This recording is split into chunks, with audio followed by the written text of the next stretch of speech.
салому дуруд, мehmoнони азиз, ҳозирини гиромӣ. Мы приветствуем вас на ежегодной традиционной церемонии награждения Федерации футбола Таджикистана. Инак боз як соли наку, соли пурфайз ва серҳосил пушти сар шуд. Федератсияи футболи Тоҷикистон ҳамчун ниҳоди фаъоли варзишии кишвар соли 2021-ро бо натиҷаҳои таърихию арзанда ҷамъбаст намуд. Безусловно, уходящий год был плодотворным и богатым на знаменательные события. Чего только стоит участие сразу 3 таджикских команд на континентальных первенствах. Равшана и Худжанда в Кубке АФК, а Истиклола в Лиге чемпионов. Причем Истиклол в своем дебютном выступлении в самом престижном клубном турнире Азии смог повергнуть всех в шок. В самом начале был в ранге аутсайдера, а в конечном итоге вышел с 1-го места в плей-офф. бале, шикасти дастаҳои қавии қурра аз қабили Шабоб ал-Аҳли, Ал-Ҳилоли Арабистони Саудӣ ва АГМК Узбекистон Истиқлолро дар сархати хабарҳои расонаҳои хабарии қурра қарор дод. Ногуфта намонад ки Ал-Ҳилоле ки Истиқлоли Тоҷикистон бо ҳисоби 1-4 шикаст дод, қаҳрамони Лигаи Чемпионҳои Осиё шуд. яъне ки мо гуфта метавонем, мо қаҳрамони феълии Осиёро торумор кардем. Безусловно, если бы действовали правила бокса, то, повергнув чемпиона, его титул достался бы нам. Но, к сожалению, в футболе действуют чуть другие правила. ҳамзамон баромади мунтахаби то 23 солаи Тоҷикистон ба марҳилаи ниҳоии ҷоми Осиё 2023, ҳунарнамоии бисёр ҷаззоби мунтахаби Тоҷикистон дар марҳилаи интихобии ҷоми ҷаҳон низ аз зумраи натиҷаҳоест ки дар таърихи футболи меҳан сабт мешаванд. Таким образом, по традиции, к концу года Федерация футбола Таджикистана, анализируя все достижения и результаты, определяет и награждает лучших из лучших в различных номинациях. воқеан ҳам соли 2021 соли бобарор буд. натиҷаҳо, дастовардҳо ва навгониҳо ҳама бесобиқаанд. А теперь давайте вспомним самые яркие моменты футбольного года Таджикистана. Внимание на экран.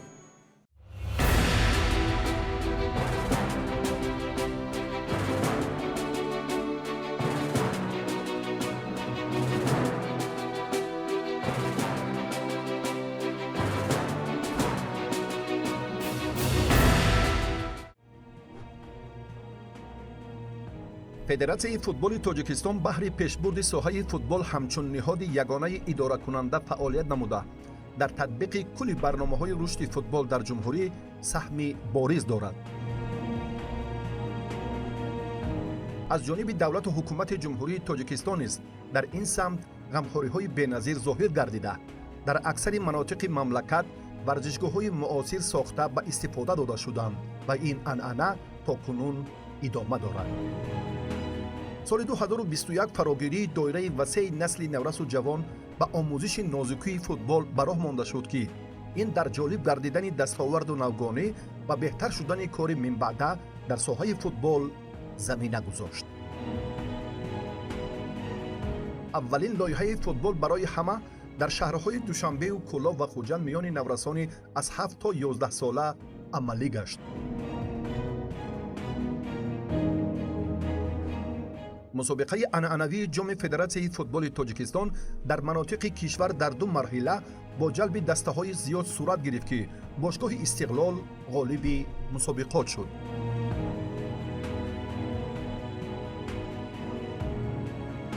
мунтахаби ҷавонони Тоҷикистон дар мусобиқаи ҷоми рушд 2021 дар шаҳри Мински, Беларус миёни тимҳои Қазоқистон, Молдова, Беларус ба мақоми аввал даст ёфт. тими миллии футболи ҷумҳурӣ дар шаҳри Дубай бо мунтахаби Урдун ду бозии рафиқонаи байналмилалӣ доир намуд ки ин марҳилаи аввалини омодагии дастаи якачини кишвар ба мусобиқаҳои соли 2021 маҳсуб мешуд. барои беҳтар намудани маҳорат ва малакаи мураббиёну доварон, инспекторону менеҷерҳо, духтурону дигар кормандони соҳаи футбол аз рӯи дараҷаҳои гуногун бахшҳои бозомӯзӣ бо даъвати мутахассисони варзидаи Федератсияи футболи байналмилалӣ ва Конфедератсияи футболи Осиё гузаронида шуд.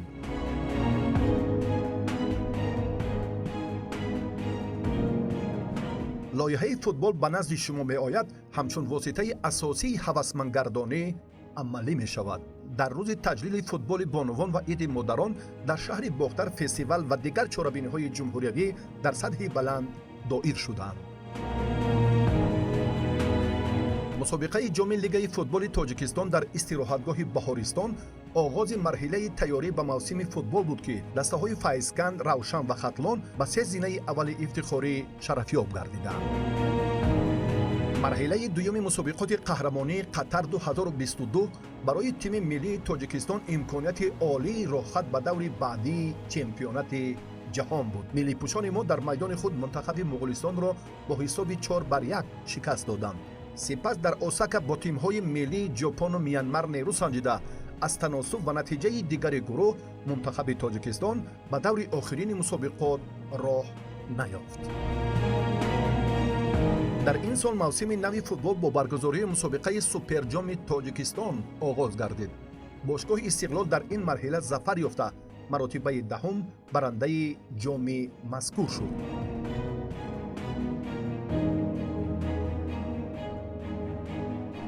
мусобиқаи бонуфузи сол, ки дар таърих бори аввал ба воқӯъ пайваст, ин бозиҳои лигаи чемпионҳои осиё ба ҳисоб меравад, ки истиқлол дар шаҳри ар-Риёзи Арабистони Саудӣ бо дастаҳои пурқуввати қитъа нерӯ санҷид. чемпиони феълии ҷумҳурӣ дар сабқатҳои гурӯҳи Б бо дастаҳои Шабоб Ал-Аҳлии Аморати Муттаҳидаи Араб, АГМК-и Узбекистон ва бошгоҳи шӯҳратёру овозадори Ал-Ҳилоли Арабистони Саудӣ барои рохати марҳилаи баъдии мусобиқоти бонуфузи қора сазоворона нерӯ санҷид ва бо маҳорату малакаи баланд ифтихормандона шарафи футболи тоҷикро ҳифз намуд ва дар гурӯҳи худ мақоми аввалро соҳиб шуда ба марҳилаи якҳаштниҳоии бозиҳои лигаи чемпионҳои осиё баромад, ки ин саҳифа токунун дар футболи меҳан назир надорад.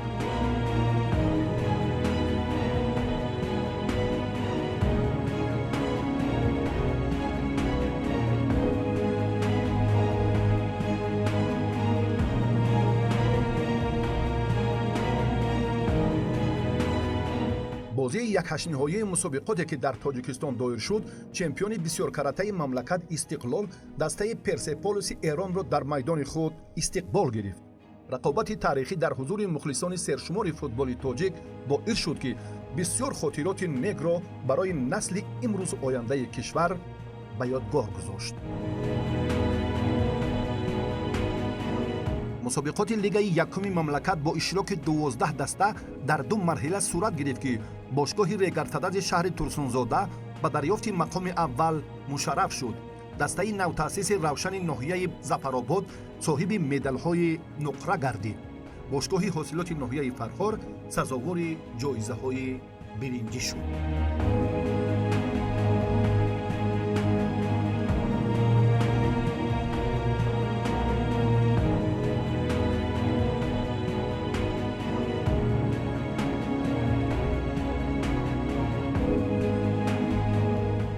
дастаи пешсаф Регартадаз ва Равшан ҳаққи иштирок дар чемпионати 31-уми мамлакат миёни дастаҳои лигаи олиро дар соли 2022 пайдо намуд.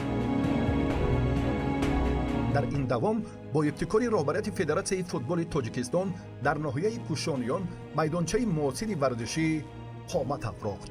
майдончаҳои дигар низ дар доираи барномаи давлатии рушди футбол дар вилояти мухтории Кӯҳистони Бадахшон барои сокинони ин минтақаи кӯҳистони кишвар мавриди истифода қарор дода шуд, ки дар расми ифтитоҳи он асосгузори сулҳу ваҳдати миллӣ, пешвои миллат, президенти ҷумҳурии Тоҷикистон муҳтарам Эмомалӣ Раҳмон иштирок намуданд. мусобиқаи ҷумҳуриявии наврасони аз 13 то 18 сола дар лигаи пешсаф ва умед доир гашт, ки ду дастаи РШВ-3 ва тими ҷавонии ноҳияи Ҷаббор Расулов ҷойҳои аввалро соҳиб шуданд. ҳамчунин дастаҳои ваҳдати ваҳдат, РШВ-3 Душанбе ва Равшани шаҳри Кӯлоб мақомҳои ифтихориро ба даст оварданд. тими Равшани Тоҷикистон дар марҳилаи муқаддамотии ҷоми Конфедератсияи футболи Осиё дар шаҳри Бишкеки Қирғизистон бо бошгоҳҳои аҳали Туркманистон ва Дордои Қирғизистон нерӯ санҷид. ҳамчунин дастаи дигари моҳ Хуҷанд дар ин мусобиқот ҳам ширкат варзида, бо тими Алти Насири Туркманистон алайи Қирғизистон ва Насафи Узбекистон рақобат намуд, ки ин рӯйдод ҳам бори аввал баъд аз рохати дастаи Истиқлол ба лигаи чемпионҳои осиё ба вуқӯъ пайваст. барномаи махсуси президенти федератсияи футболи тоҷикистон таҳти унвони футболи деҳа ба деҳа амалӣ гашт, ки ин як рукни асосии мукаммалгардонии футбол дар мамлакат маҳсуб меёбад. чемпионати тоҷикистон миёни дастаҳои бонувон доир шуд, ки тамоюлу пешрафти футболро дар миёни духтарон бори дигар ба вуҷуд овард. бошгоҳҳои хатлони бохтар, зебунисои шаҳри душанбе ва суғди вилояти суғд бо дарёфти имтиёзҳои зиёд ғолибони мавсим ба ҳисоб мераванд. ҳамчунин рақобати ҷолиби дастаҳои бонувони то синни 15 ва 17 низ сурат гирифтанд, ки хубони бошгоҳҳои бишкенти ноҳияи носири хусрав, ҷавонии ноҳияи ҷабор расулов, паншери ҷалолиддини балхӣ ва навбаҳори ноҳияи масчоҳ ду марҳилаи рақобатҳоро бо муваффақият анҷом дода ба зинаҳои ифтихорӣ ноил шуданд.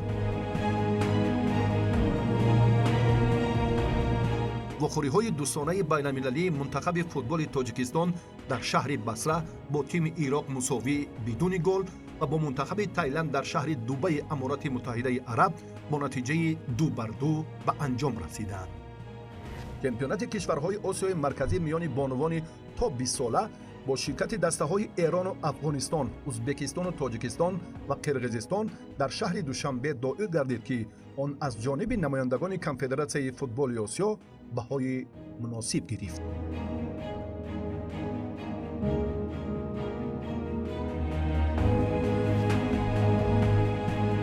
камёбии мусобиқаи суперҷоми Тоҷикистонро дастаи футзали Шоро компанияи шаҳри Душанбе ба дастшикасти рақиби азалии худ бошгоҳи Сепари шаҳри Хуҷанд соҳиб шуд. ҷараёни нерӯсанҷии дастаҳои лигаи касбии футзали мамлакат ҳамасола чун анъана баргузор мегарданд, ки дар ин соли ҷашнӣ 6 даста барои дарёфти унвони қаҳрамонӣ мубориза бурданд ва дар натиҷа бошгоҳи Соро компания ба мақоми аввал, Сепар ба ҷои дуюм ва Пойтахт ба зинаи сеюм шарафёб шуданд. мусобиқоти лигаи дуюми футболи кишвар дар минтақаҳои Суғду Хатлон, Рашту шаҳру ноҳияҳои тобеи Марказ ва шаҳри Душанбе ҷолиб сурат гирифта, дар ду давраи бозиҳо 34 даста барои унвонҳои ифтихорӣ ва рохат ба марҳилаи баъдии лигаи якум мубориза бурданд. мусобиқаи байналмилалии ҷоми миллатҳои араб дар кишвари Миср баргузор шуд, ки тими наврасони ҷумҳурӣ бо дастаҳои Марокко, Ҷибути, Миср ва Аморати Муттаҳидаи Араб сабқат намуд. чемпионати кишварҳои Осиёи марказӣ байни дастаҳои мунтахаби то 17 солаи мамлакатҳои Узбекистону Эрон, Афғонистону Тоҷикистон гузаронида шуд, ки ин ҳам як қадами қавии дастаҳо барои фардои дурнамои футболи бонувони Тоҷикистон буд.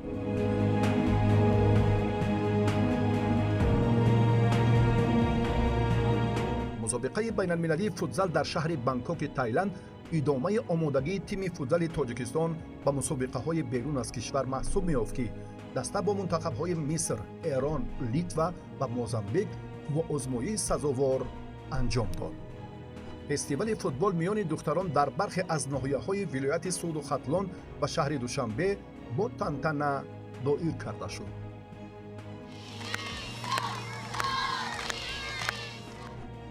ду бозии рафиқонаи мунтахабҳои футболи 15-солаи Тоҷикистону Узбекистон дар шаҳри Душанбе доир гашт, ки ин тадбир барои такмили маҳорати шогирдони Зайниддин Раҳимов заминаи мусоидро ба миён овард.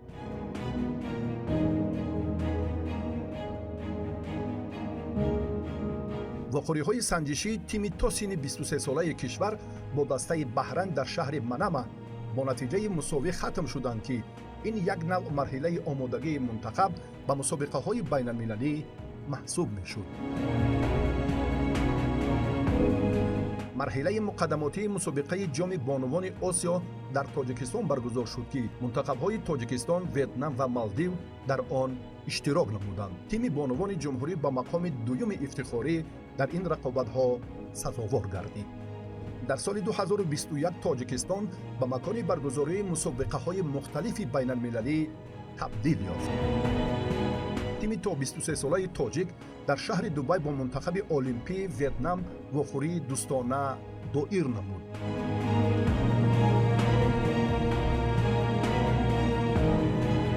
пеш аз оғози бозиҳои ҷоми осиё 2022 дастаи то синни 23 солаи тоҷикистон бо ҳамтоёни худ аз индонезия бозии рафиқонаи байналмилалӣ баргузор намуд.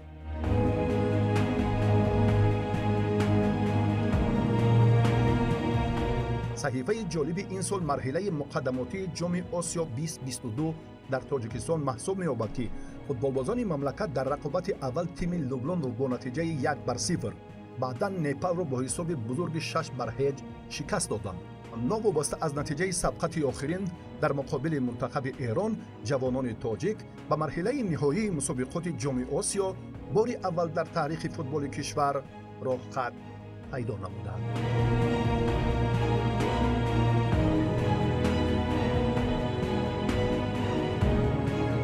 ҳамчунин федератсияи футболи тоҷикистон бо мақсади рушду густариши футболи меҳан бо федератсияҳои футболи кишварҳои Қатар, Арабистони Саудӣ, Қирғизистон, Узбекистон ва намояндагони созмони байналмилалии ЮНИСЕФ ёддошти ҳусни тафоҳум ба имзо расонид.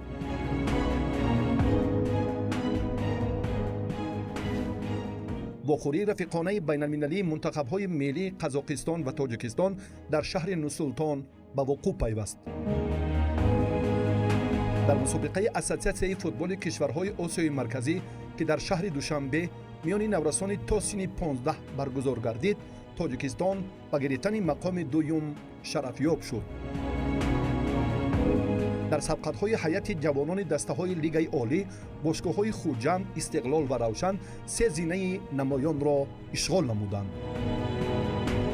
чемпионати ҷашнии мамлакат бо иштироки 10 дастаи Лигаи Олӣ дар се марҳила сурат гирифт, ки бошгоҳи Истиқлол маротибаи даҳум ба унвони шоён ва ҷоизаҳои аввали мусобиқот шарафёб шуд.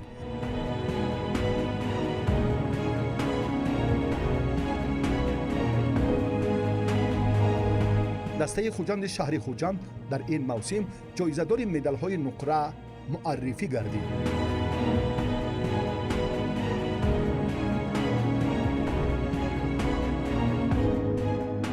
зинаи сеюм ба футболбозони клуби марказии варзиши Артиш насиб шуд ва бошгоҳ аз таърихи мавҷудияти худ аввалин маротиба дар мусобиқоти ҷоми Конфедератсияи футболи Осиё ширкат меварзад.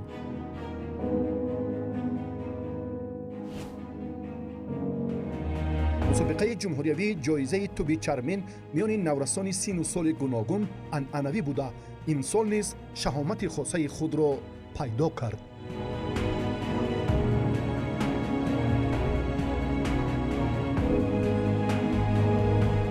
ба чорабиниҳои Федератсияи футболи Тоҷикистон дар соли кунунӣ мусобиқаи ҷоми ҷумҳурии Тоҷикистон, ки миёни дастаҳои Истиқлол ва Хурҷанд сурат гирифт, ҳусни анҷом бахшид.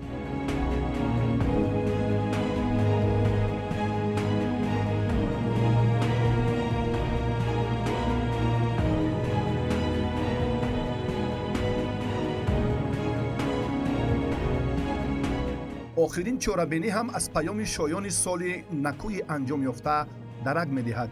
конгресси ассотсиатсияи футболи кишварҳои Осиёи Марказӣ дар сатҳи баланди омодагӣ ва касбӣ дар Тоҷикистон баргузор шуд. дар он масъалаҳои рушди минбаъдаи футболи минтақа мавриди баррасии аҳли нишаст қарор гирифт. тасмими якдилонаи аъзоёни конгресс ҷиҳати баргузории аввалин мусобиқаи ҷоми Наврӯз муждаи неки соли 2022 хоҳад буд. умед аст, ки чунин таваҷҷӯҳ бар раванди кори бо муваффақонаи Федератсияи футболи Тоҷикистон мусоидат менамояд. Существует очень много вариаций игры в мяч. Болотный футбол, флорентийский футбол, футбол под водой. Есть также слишком экзотические виды спорта, которые вызывают музыку. Это крабий футбол, где игроки пинают мяч в позе краба. Но наряду с большим футболом у нас в стране особой популярностью пользуется и футзал. По какому критерию я определил, что футзал у нас очень популярен? Парвина, ты когда-нибудь пробовала позвонить и забронировать футзальное поле, футзальную площадку? Не, албатта меҳрибар, ба ман чӣ лозим толор? Смотри, чтобы забронировать футзальную площадку, нужно звонить и договариваться за неделю вперед, потому что каждый час во всех площадках занят. Это означает, что все играют в футзал. яъне ту гуфтани футзал то он андоза барои мо машҳур шудааст ки мо толори холӣ намеёбем. Знаешь, залов очень много, просто людей, желающих играть, также преувеличивает именно количество залов, но тем не менее, я хочу отметить, что футзал пользуется особой популярностью среди нашей молодежи, и даже взрослые люди постоянно играют в этот вид спорта. медоне агар бозӣ ҳам накунам, вале имсол ду мусобиқотро ҷиддӣ пайгирӣ кардам. Ин ҳам бошад чемпионати ҷаҳон оид ба футзал ва лигаи касбии футзали Тоҷикистон. Ва дар воқеъ яъне ҷолибияти футзал аз футбол камие надоштааст. Полностью согласен. Особенно завораживающими проходят финальные матчи между Осоро компанией и Сипаром, которые можно назвать классику таджикского футзала. Именно эти команды 4-й год подряд разыгрывают основные футзальные трофеи между собой. имсол бошгоҳи Соро компания тавонист ки ҳамаи ҷоизаҳо серияи про ҷом супер ҷоми Тоҷикистонро моли худ кунад. ҳоло бошад навбати он расид ки мо беҳтарин футзалбози соли 2021-ро муайян кунем. И для объявления лучшего футзалиста сезона 2021 на сцену приглашается заместитель председателя Комитета по делам молодежи и спорта при правительстве Республики Таджикистан Дильшод Назаров. Марҳамат.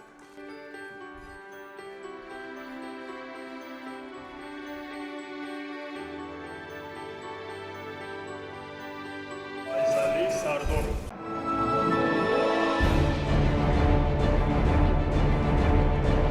Файзали Сардоров, Сарбаюр.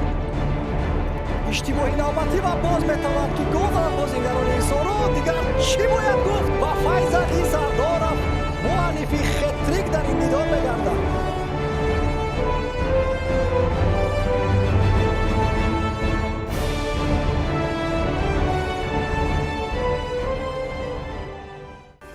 Файзали Сардоров беҳтарин футзалбози соли 2021 дар Тоҷикистон.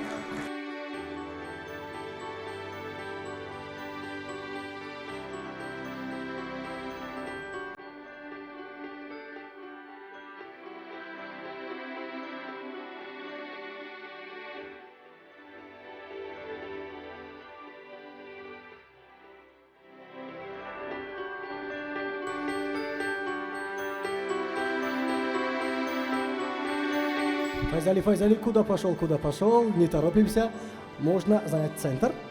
Так, мы все знаем, что для улучшения техники обычно футболисты, футзалисты играют теннисным мячиком. Ты играл? Играл. Значит, у нас для тебя небольшой челлендж. Итак, когда-нибудь чеканил в теннисный мячик? Сколько раз максимальное количество было? Не считал, но мы сейчас теперь совместно с вами посчитаем. Мы можем поставить, сколько попыток нужно. Одна попытка? Давайте. Пожалуйста, вместе будем считать. Файзали Сардоров, лучший футзалист сезона, будет чеканить теннисным мячом.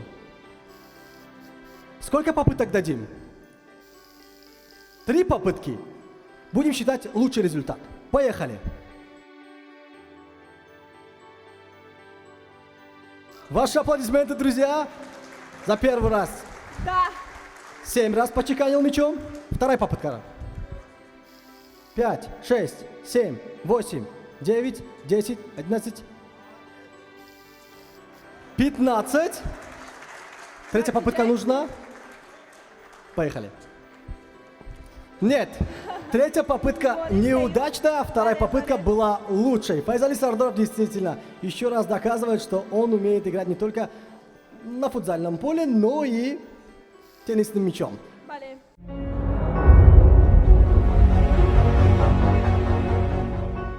имсол соли хеле хуб буд барои дастаи мо тавонистем ки се ҷоми Тоҷикистон ята суперкубок ята ҷоми Тоҷикистон и серияи про се кубокро ба даст овардем.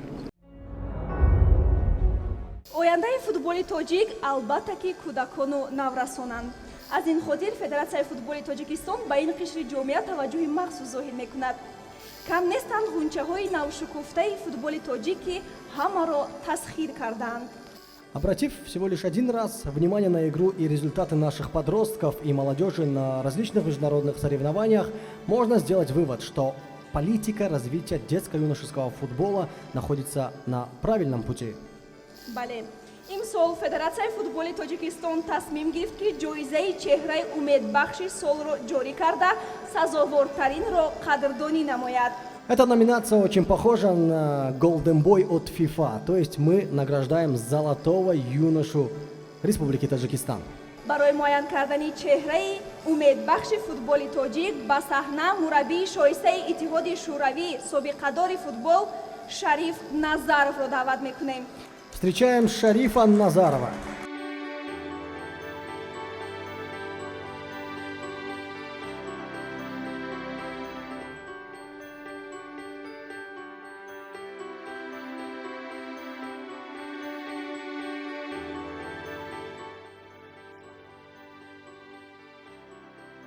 Далер Шарипов из команды «Пахтакор Динамо» Джабор Расуловского района признается самым перспективным молодым игроком. Несмотря на молодой возраст, он уже успел блеснуть в первой лиге страны, забив в составе своей команды 20 мячей, а также став лучшим бомбардиром Лиги Пешсаф Ю-18. Поздравляем! ба Далер Шарипов ҷоизаи чеҳраи умедбахши футболи тоҷик муборак бошад.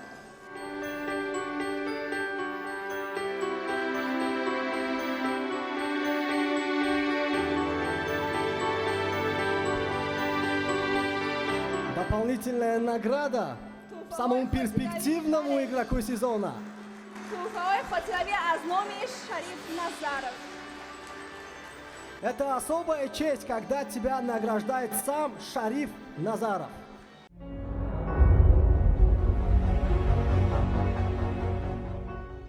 Надо упорно работать, чтобы стать хорошим футболистом. И благодаря своему тренеру я стал таким лучшим игроком. Трудно описать словами, какую огромную роль женщины играют в нашей жизни. Мы восхищаемся тем, как вам удается найти нужные слова, проявлять мудрость, гибкость, милосердие в самых непростых ситуациях. Женщины участвуют в государственном управлении, принимают важнейшие политические решения, развивают общественную деятельность, реализуют крупные бизнес-проекты. И вдобавок, они достойно проявляют себя на спортивном пространстве, в частности и на футбольном поле. боиси хушбахтист, ки дар мамлакат сафи дастаҳои футболи духтарона сол то сол афзоиш мегардад. Ногуфта намонад, футболбозбонувони бомаҳорат миёни ин қишри ҷомеа кам нестанд. ҳоло бошад Федератсияи футболи Тоҷикистон барои қадрдонии арзандаҳо ҷоизаи махсусро миёни онҳо низ таъсис додааст. Речь идет о лучшей футболистке сезона. бале, аз Зебо Касимова хоҳиш мекунем биёянду исми беҳтарин футболбозбонуи соли 2021-ро эълон намоянд. Имя лучшей футболистки сезона объявит главный тренер сборной Таджикистана по футболу, женской сборной Таджикистана Зебо Гасимова.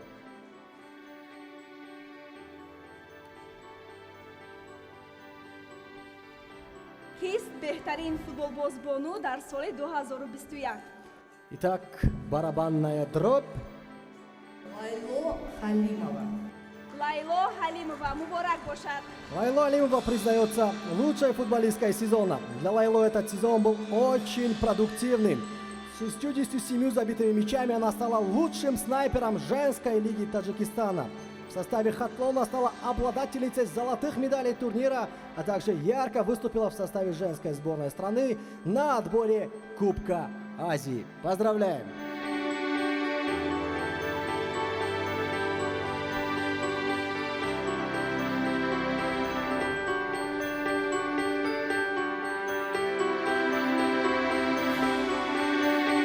Ташаккури зиёд. Но мы вас отпускаем, Лайло. а он нет.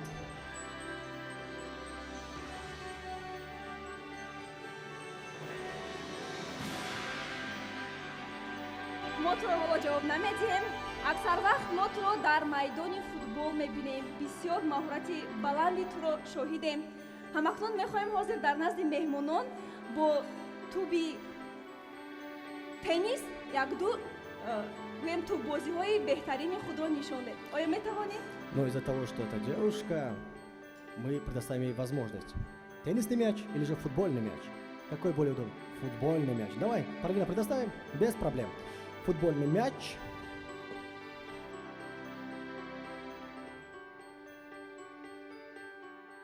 Есть любимый финт? Хорошо, она говорит, что финты делать не умеет, только умеет забивать. 67 мячей, тому подтверждение, конечно же. Хорошо, чеканка. Поехали. Раз, два, три, четыре. Как будто бы знала, что надела кеды. мо интизор доштем ки лайло бо пояфзоли пошнабаланд меояд, вале ин хел нашуд. Да. О, Отлично, ваши аплодисменты, друзья. Лучшая футболистка сезона. воқеан арзанда, ҷоиза муборак бошад. Ташаккури зиёд.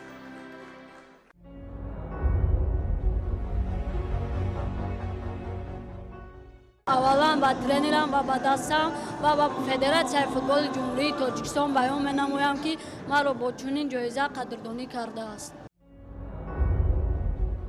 хушбахтона солҳои охир сафи футболбозоне ки дар хориҷ шарафи футболи Тоҷикистонро ҳимоя мекунанд хеле зиёд шуданд. мо дар футболи Осиё ва Аврупо футболбоз дорем, ки боиси ифтихор ва сарфарозист. Причем каждый наш легионер является ключевым звеном в своей команде.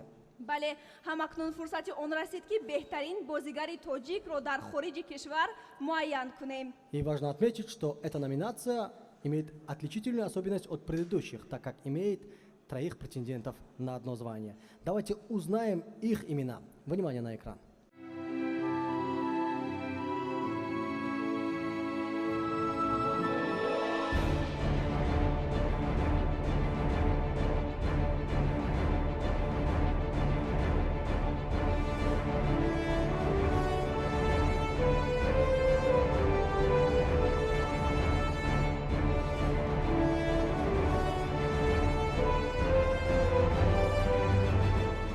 Итак, в номинации «Лучший таджикский легионер» представлены Эхсони Паншамбе, Наубагор, Узбекистан, Парвизджон Умарбоев, Локомотив Пловдив, Болгария и Шахром Самиев, Торпедо Белаз, Белоруссия. Для определения и объявления лучшего таджикского футболиста, играющего за рубежом, мы... узви кумитаи иҷроияи Да. Федератсияи футболи Тоҷикистон Шорух Саидзодаро мехонем ба саҳна то исми беҳтарин легионери тоҷикро эълон намоянд. Приглашаем члена исполнительного комитета Федерации футбола Таджикистана Шоруха Саидзода.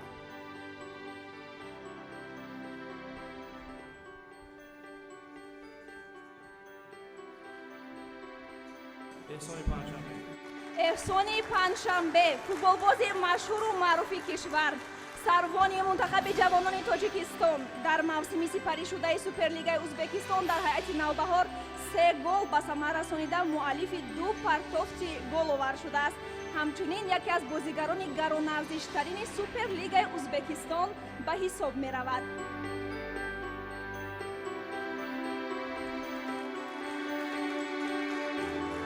Очередная награда в копилке Эхсони Паншамбе.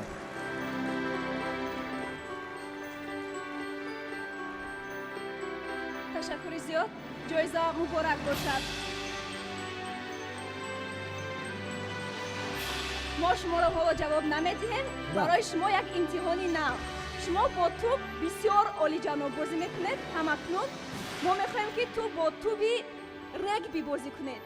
Побозӣ, туббозӣ бо туби регби. Да, А Эхсона зудаш все немает? прекрасно знают как одного из самых техничных футболистов нашей страны. И для этого мы специально подготовили необычный экзамен. Регби смотрел? Нравится? Нет. Но это не отменяет наш экзамен. Да, он чуть спущен, мне так кажется, но тем не менее для техничного футболиста, причем лучшего таджикского футболиста, играющего за рубежом, думаю, ничто не должно стать препятствием. Поэтому под ваши аплодисменты Эхсон чеканит мячом. Поехали. 3, 4, 5.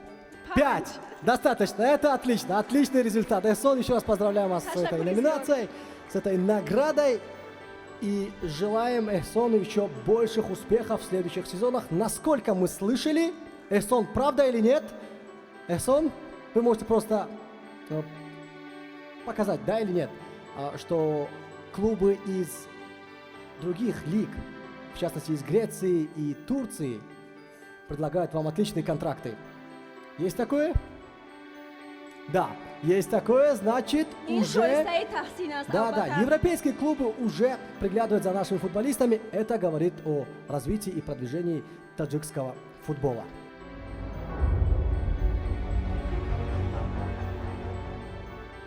خیلی خوشحالم که بین بازیگرایی که در دیگر دولت بازی میکنن مرا بهترین حساب کردن و بازیگرایی که در دیگر دولت هستن اونها هم بهترین هستن، از جمله نورالدین دولانов، پرویز مرغویف، شهرالدین بابویف، شهرام سلیمیف بسیاری هستند و من خیلی خوشحال هستم که این جایزه رو به دست آوردم. В 2021 году после вручения золотого мяча от France Football Лионелю Месси мир разделился на две части. Одни были довольны, другие посчитали несправедливым данное решение. аз ин лиҳоз кумитаи тадорукоти федератсияи футболи тоҷикистон дар ин самт таҳлилҳои амиқ гузаронда кӯшиш кард то беҳтаринро муайян кунад ки чунин шубҳаҳо пайдо нашаванд. Немало игроков показали отличную игровую форму в этом году, но эти трое по всем аспектам превзошли остальных и именно поэтому вошли в список претендентов на звание лучшего игрока Таджикистана в 2021 году. Внимание на экран. биёед мебинем кистанд довталабони ҷоизаи беҳтарин футболбози сол дар тоҷикистон.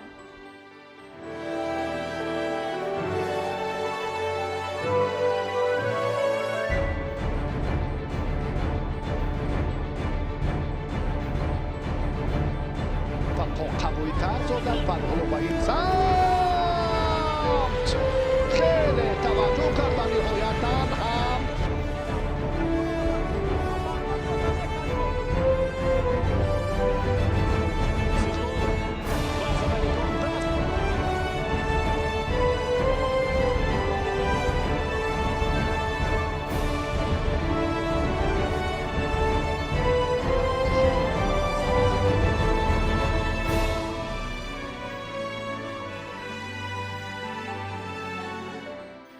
Итак, претенденты звания лучший футболист сезона 2021. Илгомҷон Баротов Тарафшан, Алишер Джалилов Истиклол и Фатхулло Фатхуллоев ЦСКА. аз ноиби аввали президенти федератсияи футболи тоҷикистон муҳтарам файзуллозода хуршед мирзо хоҳиш карда мешавад барои эълон кардани беҳтарин футболбози соли 2021 дар тоҷикистон ба саҳна оянд. И это самый волнительный момент нашей церемонии. Будет объявлен лучший в номинации «Игрок года». بهترین بازیگر سال علیشر جلیلов. алишер ҷалилов аз бошгоҳи истиқлоли душанбе.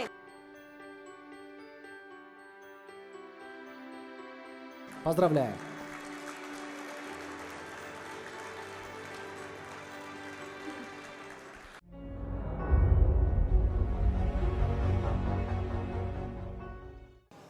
چه گویم این نگرده общая است. این команда استقلال برای که یکی از بهترین команда هست در آسیا. برای اینکه благодаря командам партнерам همین نگرده уже دوم بار گرفته است. از سال یک دو نمیدونم هر سال که گرفتن باز наоборот خرسندتر میشه.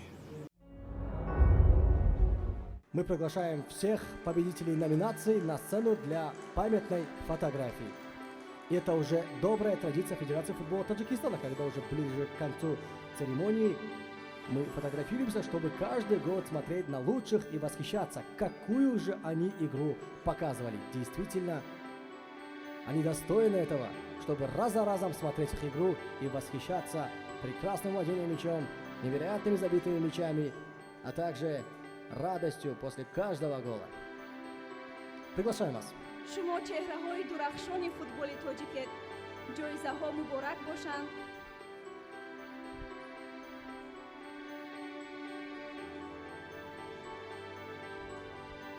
шумо пештар. марҳамат. Ближе к центру, чуть вперед. Да.